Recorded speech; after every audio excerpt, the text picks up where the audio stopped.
அவர் உன்னை தேற்றுவார். அன்பானவர்களே, இன்றைக்கு பலர் உள்ளுக்குள் உடைந்த நிலையில் வாழ்கிறார்கள். மனவேதனை, தோல்வி, இழப்பு, தனிமை, யாரிடமும் சொல்ல முடியாத கண்ணீர். ஆனால் தேவன் சொல்கிறார், நான் உன்னை விட்டு விலக மாட்டேன், உன்னை கைவிடவும் மாட்டேன். இந்த உலகம் நம்மை புரிந்து கொள்ளாமல் போகலாம், மனிதர்கள் வாக்குறுதியை உடைக்கலாம், ஆனால் கர்த்தர் ஒருபோதும் மாறாதவர். சங்கீதம் 34:18 சொல்லுகிறது, உடைந்த இருதயமுள்ளவர்களுக்கு கர்த்தர் அருகில் இருக்கிறார். நீ உடைந்திருக்கிறாய் என்றால் அவர் உன் அருகில் இருக்கிறார்.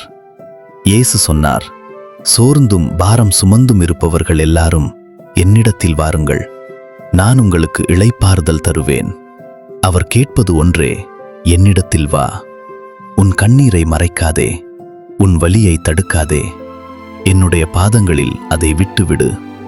இன்று மனிதர்கள் தேற்ற முடியாவிட்டாலும் அவரின் வார்த்தை தேற்றும், அவரின் ஆவி தேற்றும். கர்த்தர் தாமே உன்னை தேற்றுவார். நீ தனியாக இல்லை, நீ மறக்கப்படவில்லை. உன் இரவுகள் விடியப் போகின்றன. அவர் உன்னை தேற்றுவார், இன்றே, இப்போதே.